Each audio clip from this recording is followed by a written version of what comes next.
बहुत समय पहले की बात है। उदयपुर नामक गांव में आरोही एक अनाथ लड़की थी और वह अपनी बूढ़ी दादी के साथ रहा करती थी। आरोही के माता पिता की एक ट्रेन हादसे में मृत्यु हो जाती है।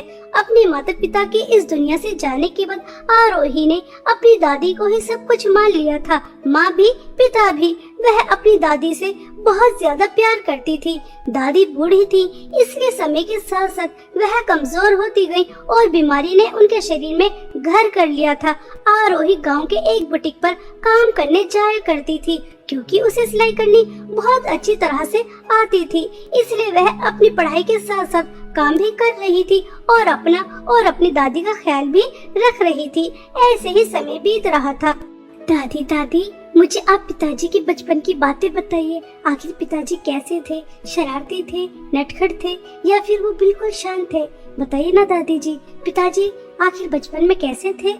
अरे बेटा, किशोरदास तो बहुत ही ज्यादा सीधा साधा बच्चा था, लेकिन बहुत ज्यादा मेहनती। बिल्कुल तुम अपने पिता के ऊपर गई हो। इतनी छोटी उम्र में तुम्हारे ऊपर इतनी बड़ी जिम्मेदारी आ गई और तुमने उसे बखूबी निभाया है। गांव के सरकारी स्कूल में पढ़ने भी जाती हो, वहां से आने के बाद बुटीक पर भी जाती हो और फिर अपनी इस बूढ़ी दादी का कितना ख्याल भी तो रखती हो। बिल्कुल अपने पिता पर गई हो। वो बिल्कुल भी शरारती नहीं था, बस उसे सबका ख्याल रखना आता था। हाँ दादी, माँ पिताजी कितने ज्यादा अच्छे थे।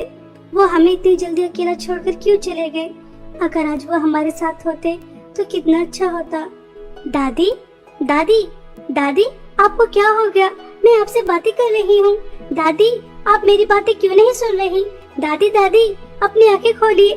दादी, क्या हुआ? आरोही की दादी उससे बातें करते करते बेहोश हो जाती हैं। आरोही अपनी दादी को इस हाल में देखकर बहुत ज्यादा घबरा जाती है और वह तुरंत उन्हें हॉस्पिटल लेकर जाती है। डॉक्टर दादी के सारे चेकअप करने के बाद डॉक्टर जैसे ही बाहर आती हैं तो आरोही डॉक्टर से कहती है, डॉक्टर बताइए ना, मेरी दादी ठीक तो हो जाएंगी ना? वो ठीक तो है ना? प्लीज मुझे उनसे मिलने दीजिए। मेरी दादी को क्या हुआ? आज से पहले तो उनके साथ कभी ऐसा नहीं हुआ। वो मुझसे बातें कर रही थी, अचानक ही बेहोश हो गई। डॉक्टर बताइए ना, मेरी दादी जी कैसी है? मेरी दादी के सिवा इस दुनिया में कोई नहीं है, वह मेरी दुनिया है। प्लीज मुझे बताइए वो कैसी है?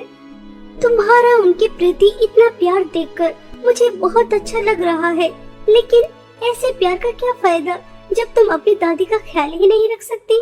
क्या तुम्हें पता नहीं उन्हें कितनी बड़ी बीमारी है? बीमारी? दादी को कैसी बीमारी है?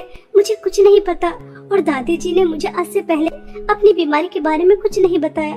डॉक्टर बताइए ना, मेरी दादी को क्या हुआ है? देखो आरोही, मुझे तुम्हें बताते हुए बहुत अफसोस हो रहा है, लेकिन तुम्हें नहीं बताऊंगी तो किसे बताऊंगी? तुम्हारी दादी को इलाज की बहुत ज्यादा जरूरत है, क्योंकि उन्हें कैंसर है और उनका ऑपरेशन होना बहुत ज्यादा जरूरी है। इसलिए तुम 2 लाख रुपए का बंदोबस्त कर लो। क्या पता ऑपरेशन के बाद हम तुम्हारी दादी को बचाने में कामयाब रहे, वरना हम कुछ नहीं कह सकते। 2 लाख रुपए मैं कहाँ से लेकर आऊंगी? डॉक्टर आप चिंता न करो, मैं मेरी दादी को बचाने के लिए रात दिन मेहनत करूंगी, घर भी बेच दूंगी, लेकिन मैं मेरी दादी को कुछ नहीं होने दूंगी। आप मेरी दादी के ऑपरेशन की तैयारियां कीजिए, मैं आपको 2 लाख रुपए दे दूंगी, आप चिंता न करो। ऐसा कहकर आरोही हॉस्पिटल से वापस आ जाती है, लेकिन वह अंदर ही अंदर बहुत ज्यादा परेशान थी कि वह इतनी जल्दी इतने सारे पैसों का बंदोबस्त कहां से करेगी। वह बहुत ही ज्यादा परेशान थी। तभी उसे अपनी बुटीक मालकिन की याद आती है। मुझे बुटीक मालकिन सरिता आंटी के पास जाना चाहिए, वह तो मुझे कितना ज्यादा पसंद करती हैं। जरूर मेरे मुसीबत के समय वह मेरे काम जरूर आएंगी। हाँ, यही सही रहेगा, मुझे उनके पास जाना चाहिए। ऐसा सोचकर आरोही अपने आंसू पहुंचकर बुटीक पर जाती है। आरोही को देखकर बुटीक मालकिन सरिता कहती है, आरोही तुमने तो आज की छुट्टी ली थी, तुमने तो कहा था कि तुम अपनी दादी को हॉस्पिटल लेकर जा रही हो, फिर यहाँ कैसे? सरिता आंटी, मैं आपके पास बहुत उम्मीद लेकर आई हूँ, मुझे निराश मत करना। आपको पता है मेरी दादी को कैंसर है और उनका ऑपरेशन होना बहुत ज्यादा जरूरी है। मुझे 2 लाख रुपए की बहुत ज्यादा जरूरत है। क्या आप मुझे उधार के तौर पर 2 लाख रुपए दे सकती हैं? मैं आपके यहाँ रात दिन सिलाई करूँगी और एक एक पाई पाई चुका दूंगी। आपको तो पता ही है मेरी दादी के सिवा मेरा इस दुनिया में कोई नहीं। प्लीज मना मत कीजिए, मुझे पैसे दे दीजिए। आरोही बेटा, तुम चिंता क्यों करती हो? मुझे तुम पर पूरा भरोसा है, लेकिन अभी मेरे पास तुम्हें देने के लिए पैसे नहीं है। लेकिन आज ही मुझे लहंगों का बहुत बड़ा ऑर्डर मिला है और तुम बहुत अच्छे लहंगे भी बनाती हो। अगर तुम यह ऑर्डर 4 दिन के अंदर अंदर पूरा कर देती हो तो हमें बहुत अच्छी रकम मिल जाएगी और तुम्हारी दादी का ऑपरेशन भी हो जाएगा। लेकिन यह ऑर्डर 4 दिन के अंदर अंदर पूरा हो जाना चाहिए। क्या तुम कर दोगी? सरिता आंटी, मैं आपका ये एहसान जिंदगी भर तक नहीं भूलूंगी और ये लहंगों का ऑर्डर मैं 4 दिन के अंदर अंदर पूरा कर दूंगी। रात दिन सिलाई करूंगी। आपका बहुत बहुत धन्यवाद मेरी मदद के लिए। इस तरह से आरोही के चेहरे पर थोड़ी खुशी आ जाती है कि चलो मेहनत करने के बाद उसे पैसे मिल ही जाएंगे। लेकिन आरोही को कहाँ पता था कि उसी के बुटीक में उससे जलने वाली 2 लड़कियां रहती हैं जो हमेशा उससे जलती रहती थी, दिव्या और सुमन। तभी वह आपस में बातें करती हैं। यह करमजली अनाथ हमेशा हमारे रास्ते में आ जाती है। यह ऑर्डर तो हमें मिलने वाला था। अगर ये ऑर्डर हम दोनों पूरा करते तो हमें कितने ज्यादा पैसे मिलते, लेकिन बीच में आकर टपक गई, हमारा ऑर्डर ले लिया इस मनहूस ने। दिव्या, हमारी मालकिन ने इस आरोही की बच्ची को इस ऑर्डर को इसलिए दिया है क्योंकि ये लहंगे बहुत अच्छे बनाती है ना। हम ऐसे लहंगे बना नहीं पाते, उसका भी काम हो जाएगा और इसे 2 लाख रुपए भी मिल जाएंगे इसकी दादी की इलाज के लिए। दोनों में बहुत बनती है, हमेशा एक दूसरे के काम आती रहती है। दिव्या, कुछ तो सोचना ही पड़ेगा। हम इस आरोही की बच्ची को सबक सिखाना ही पड़ेगा। कुछ तो सोच ताकि हम इसे सबक सिखा सकें।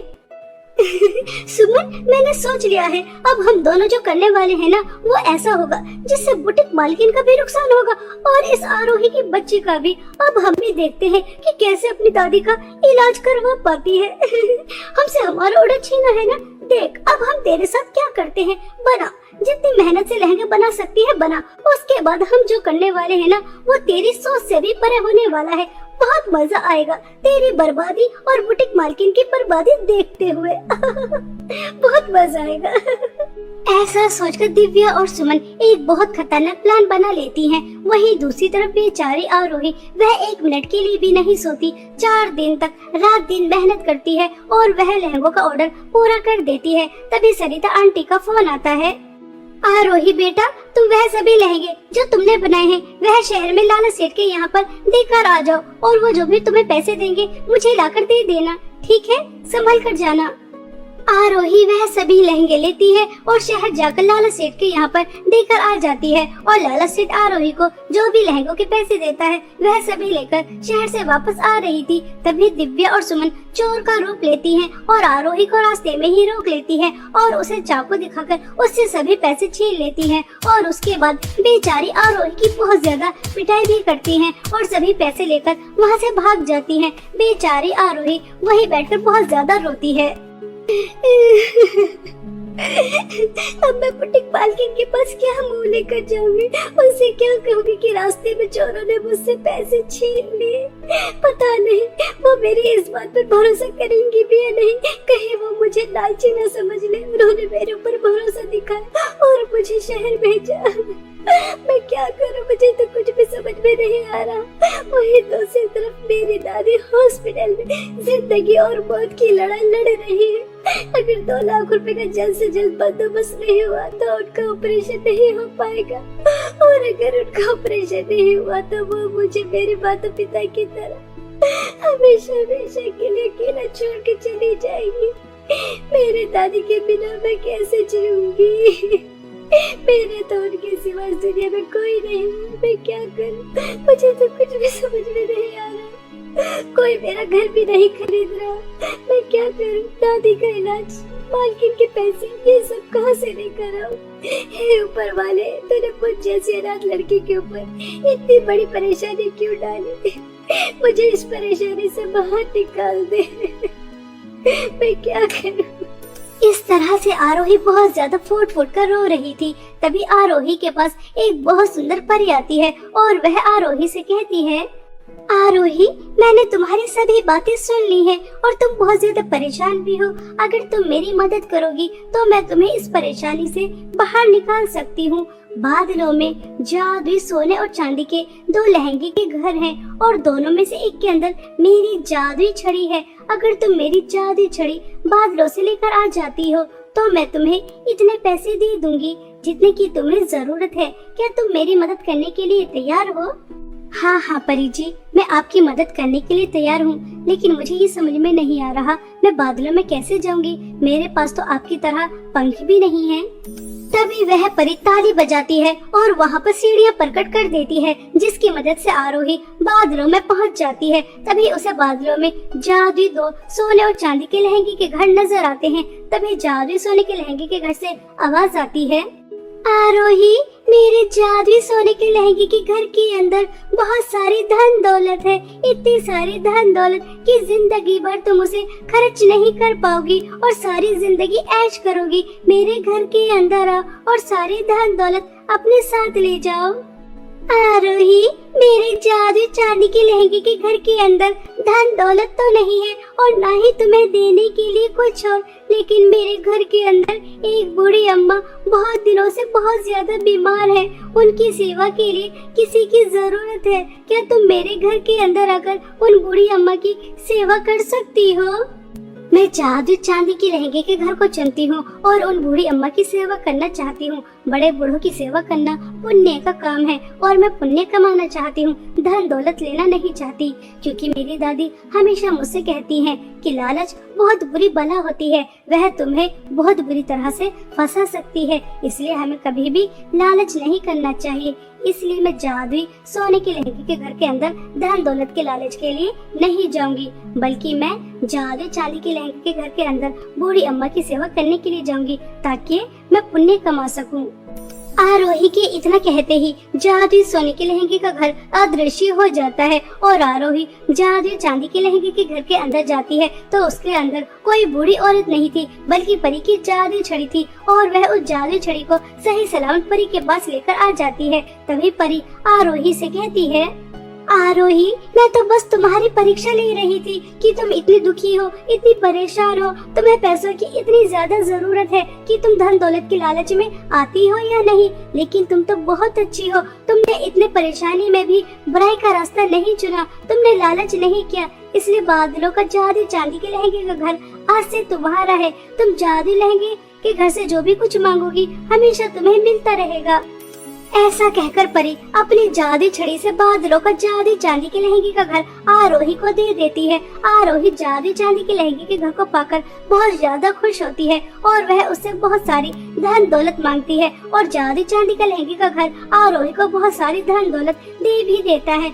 आरोही उनमें से थोड़े से पैसे लेकर अपनी बुटीक मालकिन के पास जाती है और उन्हें दे देती है। तभी दिव्या और सुमन यह देखकर चौंक जाती हैं और वह आरोही के पास आती हैं और उससे कहती हैं, तुम इतनी जल्दी इतने सारे पैसे मालकिन को कैसे दे सकती हो? तुम्हारे पैसे तो चोरों ने चुरा लिए थे और तुम्हारी बहुत ज्यादा पिटाई भी की थी। फिर तुम इतनी जल्दी इतने सारे पैसों का बंदोबस्त कहाँ से कर सकती हो? कहाँ से लेकर आई? हमारे तो कुछ भी समझ में नहीं आ रहा। तुम्हारे कुछ समझ में आ रहा है या नहीं आ रहा, लेकिन अब मुझे सब समझ आ गया। वह चोर बनकर तुम ही मेरे पास गई थी ना और तुमने ही वह पैसे चुराए थे ना। तुम मुझे सरिता आंटी के सामने बदनाम करना चाहती थी ताकि मैं अपनी दादी का इलाज न करवा सकूं। तुम जैसी बुरी लड़कियां मैंने आज तक नहीं देखी। आज से पहले तुम मेरे साथ छोटी मोटी हरकतें करती रही, लेकिन मैं ये सब कुछ नजरअंदाज किया, लेकिन आज नहीं करूंगी। तुम्हें सबक सिखा कर ही रहूंगी। ऐसा कहकर आरोही सरिता आंटी को उन दोनों की सारी हरकतें बताती है। तभी सरिता आंटी दोनों बहनों को पुलिस के हवाले कर देती है ताकि वह आगे से किसी के साथ ऐसा न कर सके। दोनों बहनों को उनकी की सजा बहुत अच्छी तरह से मिल जाती है और वहीं दूसरी तरफ आरोही अपनी दादी का इलाज करा देती है और कुछ ही दिनों में आरोही की दादी बिल्कुल ठीक हो जाती है। आरोही अपनी दादी के साथ जादुई चांदी के लहंगे के घर के अंदर हंसी खुशी रहती है और अपने साथ साथ और भी गरीब, परेशान और अनाथ लोगों की भी बहुत ज्यादा मदद करती है। बहुत समय पहले की बात है, उदयपुर नामक गांव में आरोही अपनी नानी के साथ रहा करती थी। कुछ समय पहले ही आरोही के माता पिता की मृत्यु एक ट्रेन हादसे में हो जाती है। आरोही के पिता अपनी छोटी सी जमीन में सब्जियां उगाते थे और उन्हें बेचा करते थे। अपने पिता की मृत्यु के बाद आरोही भी उसी जमीन में सब्जियां उगाती थी और उन्हें बेचा करती थी। सब्जियां बेचकर उसे जो भी कुछ पैसे मिलते थे उसी से वह अपना और अपनी नानी का पालन पोषण करती थी। इसी गांव में आरोही की एक बहुत अच्छी दोस्त थी नैना, जो बहुत अमीर थी। उसे धन दौलत की कोई कमी नहीं थी। जहां आरोही एक छोटी सी झोपड़ी में रहा करती थी, वहीं दूसरी तरफ नैना महल जैसे घर में रहा करती थी। एक दिन नैना अपने कुछ पुराने कपड़े और सैंडल आरोही के पास लेकर आती है और उससे कहती है, आरोही यार, तुझे तो पता है कि मेरे मम्मी पापा की एनिवर्सरी आ रही है और मेरे सभी दोस्त बहुत अमीर हैं। उनके पास अच्छे अच्छे ड्रेस और अच्छे अच्छे सैंडल है। बस तुम ही थोड़ी गरीब हो, इसलिए मैंने सोचा कि तुम्हें अपने पुराने कपड़े और सैंडल दे देती हूँ। इन्हें पहनकर तुम पार्टी में आ जाना, ठीक है? नैना, तुमने मेरे बारे में इतना सोचा, मुझे बहुत खुशी हुई। लेकिन मैं किसी की उतर नहीं पहनती। मैं गरीब जरूर हूँ, लेकिन मेरे पास जो भी है मैं इसी में खुश हूँ। और अगर तुम्हें मुझे इस हाल में देखकर पार्टी में बुरा लगेगा तो ठीक है, मैं पार्टी में नहीं आऊंगी। तुम अपने अमीर दोस्तों के साथ एंजॉय कर लेना। ठीक है, अगर तुम्हें इन पुराने कपड़ों की कोई जरूरत नहीं है तो मैं डस्टबिन में फेंक दूंगी। मुझे लगा था कि तू ऐसे हाल में मेरे मम्मी पापा की एनिवर्सरी में आएगी तो सब तेरा कितना मजाक उड़ाएंगे। बस यही सोचकर मैं तेरे पास आ गई। लेकिन तुम्हें जैसा आना है तो मेरे मम्मी पापा की एनिवर्सरी पार्टी में आ जाना, ठीक है? ऐसा कहकर नैना वहाँ से चली जाती है और आरोही अपनी जमीन से ताजी ताजी सब्जियाँ लेती है और उन्हें बाजार में बेचने चली जाती है। सब्जी ले लो सब्जी, हरी हरी ताजी ताजी सब्जी ले लो। पालक, धनिया, मेथी, मटर, गाजर, टमाटर, आलू, सब्जी ले लो सब्जी, ताजी ताजी सब्जी ले लो। इस तरह से आरोही इतनी तेज कड़कड़ाती धूप में अपनी सब्जियां बेच रही थी। आज आरोही के पास बहुत कम ग्राहक आते हैं, मगर उसकी जितनी भी सब्जियां बिकती है वह उन्हें के पैसे लेकर घर जा रही थी। तभी उसे सामने एक बेकरी नजर आती है, जिसे देखकर आरोही सोचती है, मैं रोज इसी रास्ते से गुजरती हूँ और इस बेकरी पर हमेशा इसी तरह से भीड़ लगी रहती है। आजकल सब लोग अपना जन्मदिन मना रहे हैं ना, एनिवर्सरी सेलिब्रेट करते हैं, छोटी छोटी बात को सेलिब्रेट करते हैं, इसलिए सब केक खरीदते हैं, पेस्ट्री खरीदते हैं। नानी को भी तो बहुत अच्छे केक बनाने आते हैं, लेकिन अब वह केक तो बना नहीं सकती, लेकिन मुझे बनाना सिखा तो सकती है। अगर मैं भी बेकरी खोल लूँ तो हाँ, मुझे नानी से बात करनी चाहिए, यही ठीक रहेगा। ऐसा सोचकर आरोही घर वापस आ जाती है और अपनी नानी से कहती है, नानी जी, आपको पता है आजकल केक बहुत ज्यादा तादाद में बिक रहे हैं, इसलिए मैं सोच रही थी अगर मैं भी छोटी सी बेकरी खोल लूँ तो सब्जियां बेचने से ज्यादा पैसे तो मिल ही जाएंगे। इतनी तेज कड़कड़ाती धूप में एक गली से दूसरी गली सब्जियां बेचती रहती हूँ और पैसे भी ज्यादा नहीं मिलते। बेकरी होगी तो उसके अंदर बैठकर आराम से केक बेचती रहूंगी। और आपको तो केक बनाने बहुत अच्छे आते हैं, आप मुझे केक बनाना सिखा देना। हाँ बेटा, सोच तो तुम बिल्कुल सही रही हो, मगर बेटा हम गरीब हैं, हमारे पास इतने पैसे कहाँ से आएंगे कि हम बेकरी खोल सकें। बेकरी खोलने में तो बहुत ज्यादा पैसे लग जाएंगे, हमारे पास तो कोई जमा पूंजी भी नहीं है, सोने की चीज भी नहीं है जिसे बेचकर हम बेकरी खोल सके। सब्जी बेचकर तुम बस इतने ही पैसे कमा पाती हो कि हम बहुत मुश्किल से 2 समय का खाना खा पाते हैं। मेरी दवाइयाँ भी समय पर नहीं आती, इतना बड़ा काम हम कैसे कर सकते हैं बेटा? नानी जी, आप इस बात की चिंता मत कीजिए, आपको पता है ना, जमींदार सूद पर पैसे देते हैं, तो बस बेकरी खोलने के लिए हम अपने इस छोटे से मकान को गिरवी रख देंगे और जब बेकरी चलने लगेगी तो पैसे जमा करके अपने घर को छुड़ा लेंगे। देखना नानी जी, मुझे पूरी उम्मीद है कि हमारी बेकरी बहुत अच्छी चलेगी, कृपया करके मान जाइए ना। आरोही की नानी मान जाती हैं और आरोही खुशी खुशी अपने घर के पेपर लेकर जमींदार के पास जाती है और उनसे कहती है, जमींदार जी, आप सूद पर पैसे देते हो ना, तो ये लीजिए मेरे घर के पेपर और मुझे सूद पर पैसे दे दीजिए। कुछ ही समय में मैं आपके पैसे लौटा दूंगी और अपने घर के पेपर वापस ले जाऊंगी। यह घर के पेपर तो कोई खास नहीं है, छोटा सा ही घर है, तुम्हें ज्यादा पैसे नहीं मिलेंगे। आरोही जमींदार से थोड़े से पैसे लेकर आ जाती है और साथ में केक बनाने का सामान भी, और अपनी नानी से केक बनाना सीखती है। और थोड़े ही समय में आरोही बहुत अच्छे केक बनाने लगती है और वह अपनी एक छोटी सी बेकरी खोलती है जिसमें वह अपने हाथ के बहुत ही स्वादिष्ट केक बनाकर लगाती है। ऐसे ही 1 दिन 2 दिन 3 दिन बीत जाते हैं, लेकिन आरोही के पास एक भी ग्राहक नहीं आता और वह उदास होकर घर चली जाती है। तभी आरोही की नानी आरोही से कहती है, आरोही बेटा, लगता है आज भी तुम्हारा कोई केक नहीं बिका, तभी तुम इतनी उदास नजर आ रही हो। हाँ नानी जी, आज भी मेरा कोई केक नहीं बिका। लगता है मेरी बेकरी छोटी है ना, इसलिए कोई भी ग्राहक मेरे पास आ ही नहीं रहा। मगर नानी, मैं कोशिश करती रहूंगी, क्योंकि कोशिश करने वालों की कभी हार नहीं होती। और देखना, एक दिन मेरी बेकरी बहुत अच्छी चलने लगेगी, आप परेशान मत होइए। ऐसा कहकर आरोही अपनी नानी और खुद को दिलासा देती है और अगले दिन दोबारा से अपनी बेकरी पर जाती है। तभी उसके पास उसकी दोस्त नैना आती है और उससे कहती है, अरे यार आरोही, यह तो तूने बहुत अच्छा किया जो तूने बेकरी खोल ली। आज मेरी मम्मी पापा की एनिवर्सरी है ना, तो मैं तेरी बेकरी से ही केक लेकर जाऊंगी। 5 अलग अलग वैरायटी के केक पैक कर दे, 2 वनीला, 2 स्ट्रॉबेरी और 1 चॉकलेट। हाँ, और तू भी समय पर आ जाना, ठीक है? ऐसा कहकर नैना उसकी बेकरी से 5 केक ले जाती है। शाम को आरोही भी पार्टी में चली जाती है। आरोही की बेकरी की केक सभी को बहुत ज्यादा पसंद आते हैं। सब केक की बहुत तारीफ करते हैं और नैना से बेकरी का पता पूछते हैं, तो नैना सबको बताती है कि यह उसकी दोस्त आरोही की बेकरी है। और अगले दिन से आरोही की बेकरी पर लाइन लगना शुरू हो जाती है, क्योंकि उसके हाथ से बने केक बहुत ही ज्यादा टेस्टी थे। आरोही बहुत ज्यादा खुश थी, क्योंकि अब उसके घर के हालात पहले से बेहतर हो जाते हैं। लेकिन कहते हैं ना कि गरीब की यहाँ खुशियाँ ज्यादा दिन तक टिकती नहीं है। आरोही के सामने एक बहुत बड़ी बेकरी थी, जिसके पास अब ग्राहक आने कम हो जाते हैं। तभी उस बेकरी की मालकिन कंचन सोचती है, जब इस आरोही की बच्ची ने बेकरी खोली थी तो मुझे लगा था छोटी सी है, चलेगी नहीं, लेकिन अब देखो, देखते ही देखते कितनी चलने लगी है। मेरे ग्राहक कम होने लगे हैं। मैं इसे आसमान की ऊंचाइयों पर उड़ने नहीं दूंगी, मुझे इसके पर काटने होंगे, वरना मेरा धंधा चौपट हो जाएगा। और मेरा धंधा चौपट हो जाए, नहीं नहीं, ऐसा मैं होने नहीं दूंगी। अब देख मैं तेरे साथ करती क्या हूँ, मुझसे बच के तो दिखा।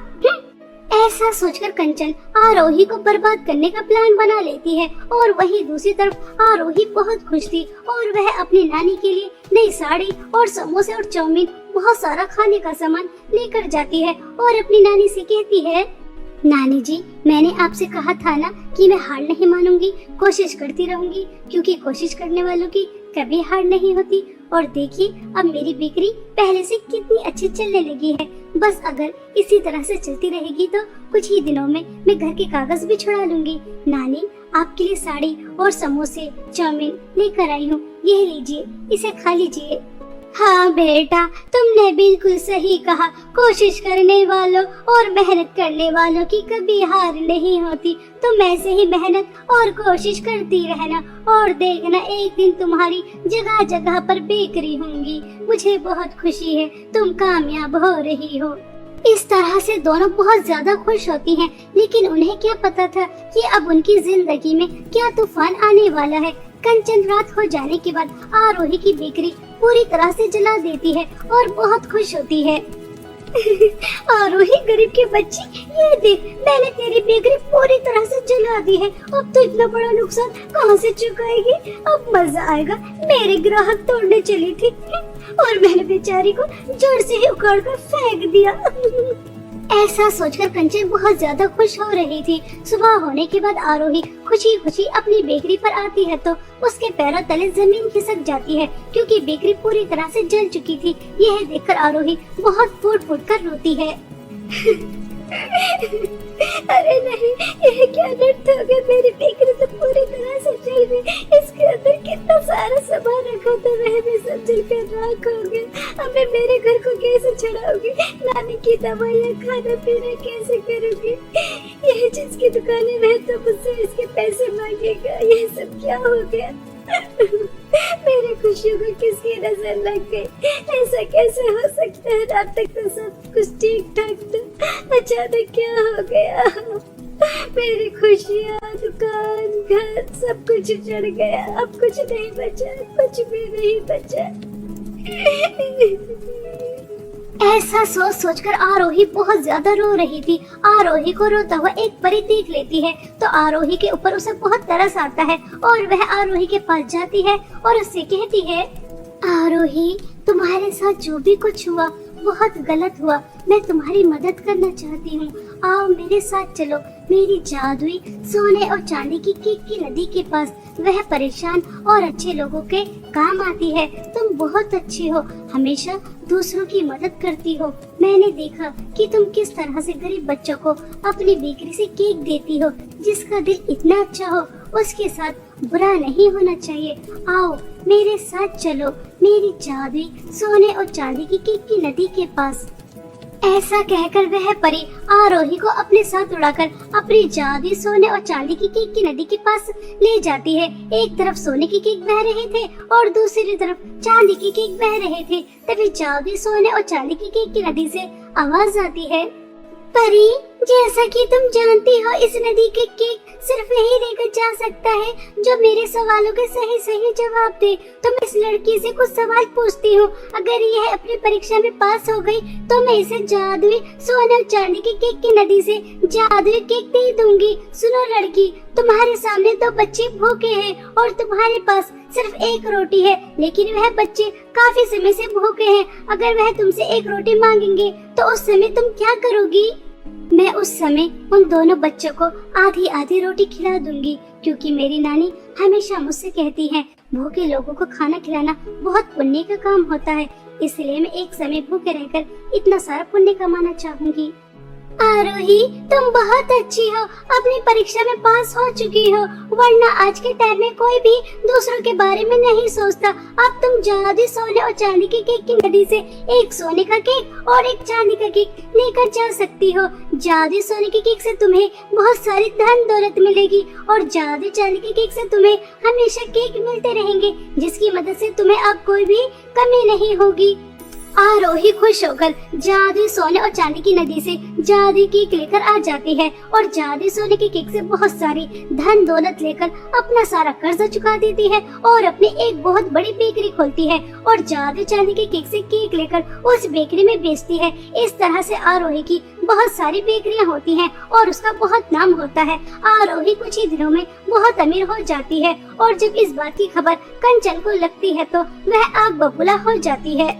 नहीं नहीं, ऐसा नहीं हो सकता। वह मामूली सी लड़की इतनी आगे नहीं बढ़ सकती। आज उसकी एक नहीं, दो नहीं, 5-5 बेकरियां हैं और वह इतनी अमीर नहीं हो सकती। मुझे पता लगाना होगा आखिर उसे क्या मिला है जो इतनी जल्दी इतनी ज्यादा अमीर हो गई। हाँ, मुझे पता लगाना ही होगा। ऐसा सोचकर कंचन उसके घर जाती है तो उसे पता चल जाता है कि जादुई सोने और चांदी की केक की मदद से वह इतनी अमीर हुई है। और एक दिन मौका देखकर वह जादुई सोने का केक चुराकर लेकर आ जाती है और घर आकर उससे कहती है, ये है जादुई सोने का केक, इससे जो भी कुछ मांगते हैं ये दे देता है। ये जादुई सोने का केक मुझे बहुत सारी धन दौलत दे, इतनी सारी धन दौलत कि मुझसे ज्यादा अमीर कोई और ना हो और वह आरोही की बच्ची दोबारा से गरीब हो जाए, उसके पास कुछ भी ना रहे। जल्दी से तू मुझे बहुत सारी धन दौलत दे दे। कंचन के इतना कहते ही जादुई सोने के केक के अंदर से धन दौलत तो नहीं बल्कि बहुत सारे सांप और बिच्छू निकल कर आते हैं जो उसे तुरंत ही डस लेते हैं और उसकी तुरंत ही मृत्यु हो जाती है। कंचन को उसके लालच और बुरे स्वभाव की सजा बहुत अच्छी तरह मिल जाती है और वहीं दूसरी तरफ आरोही अपने साथ साथ पूरे गांव की भी बहुत मदद करती है और खुद भी एक हंसी खुशी जीवन बिताती है। सिर्फ और सिर्फ अपने अच्छे स्वभाव और दूसरों की मदद करने की वजह से आज उसके पास जादुई सोने और चांदी के केक थे, जिसकी वजह से आज वह एक खुशहाल जीवन बिताती है।